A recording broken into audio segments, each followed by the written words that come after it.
Sejam bem-vindos ao canal Pachecos no Canadá. Eu sou a Paola Pacheco e já vou falando que se você não me segue no Instagram, já corre lá, Pachecos no Canadá, porque lá eu mostro o nosso dia a dia em Winnipeg, em algumas cidadezinhas aqui de Manitoba também, que de vez em quando a gente dá aquela escapada, né, pra conhecer, mas eu acabo mostrando o que você pode fazer aqui, a cidade em geral, coisas do nosso dia a dia que talvez te interesse se você tem a intenção de vir para Winnipeg.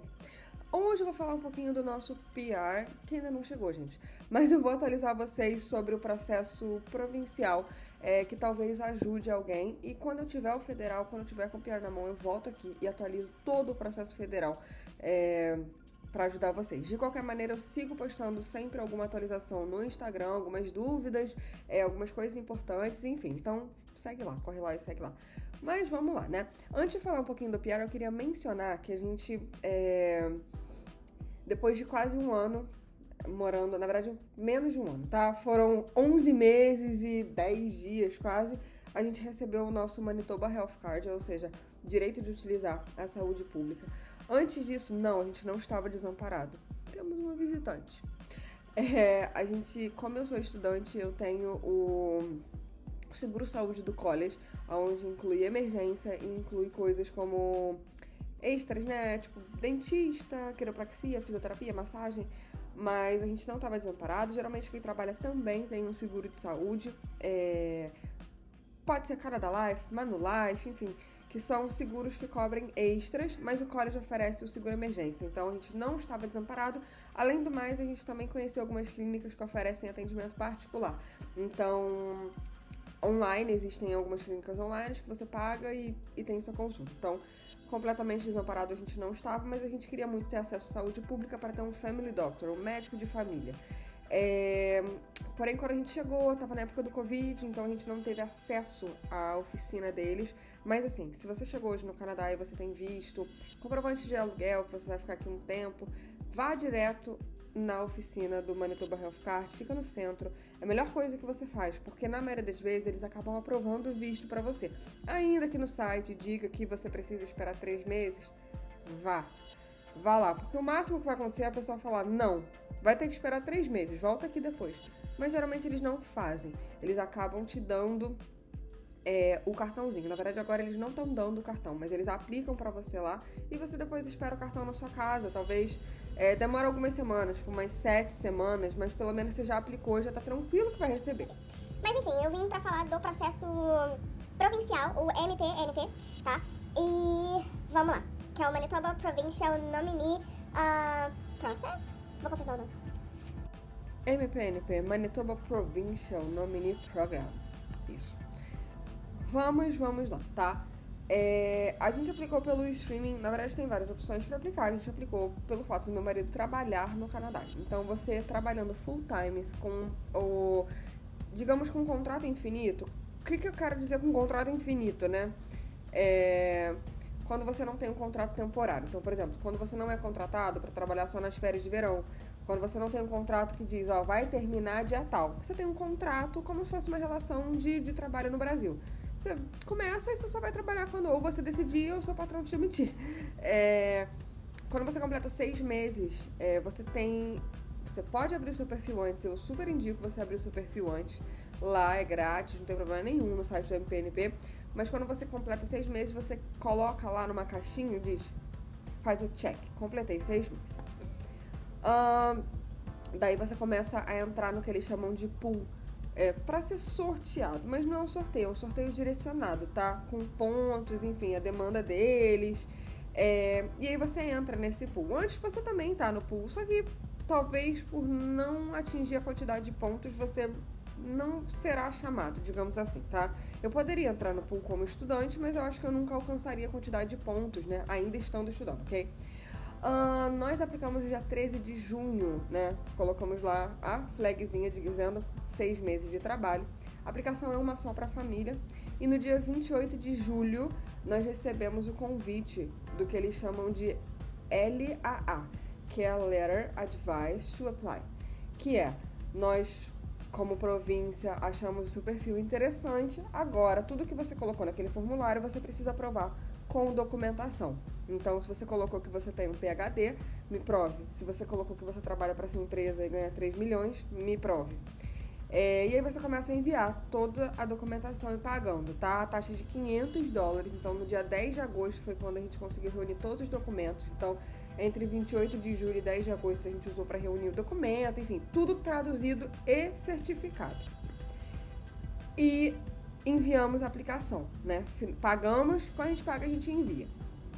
No dia 8 de novembro, a gente recebeu a nomeação da província, que chegou por e-mail dizendo: parabéns, você foi nomeado. Bom, aí eu vou dar um stop. Por quê? Nem todo mundo aplica pelo programa Non-Express Entry. Existem 2 programas federais para você aplicar. Para você entender, basicamente, se você escolheu o Express Entry, essa nomeação ela vai te dar 600 pontos no programa do Express Entry, tá? Que é você faz o cadastro online, você cria seu perfil online, só que o perfil tem que ser criado antes de aplicar para o provincial. Tá? Uma vez que você recebeu a nomeação, você não tem como abrir um perfil depois, tá? Porque a nomeação ela já teria que estar vinculada ao seu perfil. Então, se você chegou nesse ponto sem ter o perfil do Express Entry, vai ter que ir pelo Non-Express Entry, que era antigamente o papel, mas hoje é online. Então, eles mudaram o nome para Non-Express Entry, mas muita gente ainda chama de Paper-Based, apesar de não ser em papel. E se você quiser seguir, você segue pelo processo Paper-Based. Mas se você gostaria de tentar o Express Entry, que geralmente o tempo de processamento é mais rápido, abre seu perfil antes de solicitar a nomeação provincial, já porque eles conseguem linkar lá dentro, ok? Depois não tem como voltar atrás, não tem como. Enfim, no nosso caso a gente decidiu por aplicar pelo Non-Express Entry. A gente acabou não fazendo o IELTS, nem uma prova de inglês, porque dependendo da sua profissão, a província ela não pede prova de inglês. Você está isento de fazer a prova de inglês por causa do NOC. Então, se a sua profissão fizer parte de um NOC, eu acho que é o 0 e o A, você não precisa fazer sua prova de inglês, ok? Não tem a menor necessidade. Você coloca uma carta do seu empregador, manual mesmo, dizendo: olha, funcionário X trabalha com inglês no dia a dia, ocupando o cargo de X, não sei, gerente, dono da empresa. Enfim, basicamente isso. Recebemos a nomeação no dia 8 de novembro e a gente decidiu começar a aplicação federal, tá? A gente conseguiu no dia 18 de novembro, porque sempre fica remanescente algum documento. Geralmente o documento da aplicação federal, que é extra, né? Para que vocês saibam, documento além de preencher vários formulários, gente, muito formulário, documento da polícia, certificado da polícia, né? Você solicita, geralmente no Brasil é muito simples, o site mesmo faz na hora, você coloca seus dados e faz o download ali na hora, traduz e certifica, e aí envia para o processo federal, que é o de antecedentes penais, comprovando que você não tem. Daí eu vou parar aí, porque assim, a parte federal a gente ainda tá em processo e assim, pode demorar e muito, sabe? Tem gente que recebe em 6 meses, tem gente que recebe em 2 anos e meio.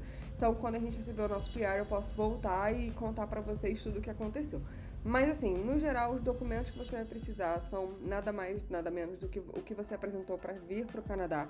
Não tem muita diferença de documentação, ok? Talvez uma carta do empregador atualizada, é óbvio, é bem melhor.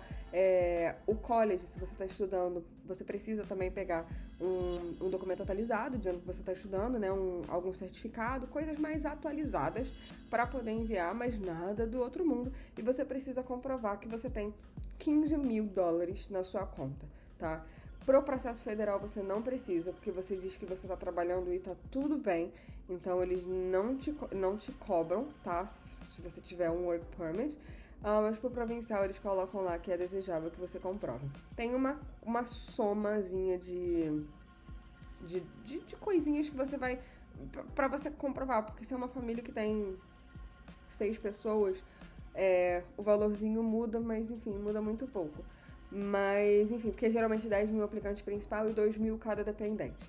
Mas esses valores podem mudar e aí vocês teriam que acompanhar, enfim, no site da província. Mas no geral a província trabalha bem, eles têm um tempo ok, sabe? 3 meses para dar uma nomeação eu acho muito justo. E tem gente que recebe mais rápido, tem gente que recebe, enfim, com 4 ou 5 meses, mas dificilmente vai demorar 1 ano, 2 anos, tipo o processo federal. Mas óbvio que a quantidade de pessoas é menor aplicando pela província do que no processo federal. Mas é isso, o recado mais é, se você tem a intenção de aplicar pelo Express Entry, gente, abre o perfil antes. Não deixa pra abrir depois que receber a nomeação, porque se você quiser seguir por esse caminho, você vai ter que negar a nomeação e voltar a aplicar de novo. Então é mais tempo, mais dinheiro. Então, enfim, no geral é isso. Não deixa de seguir a gente lá no Instagram, Pasticos no Canadá. E é isso, gente. E fui. E volto aqui quando a gente tiver o nosso PR para falar sobre o processo federal.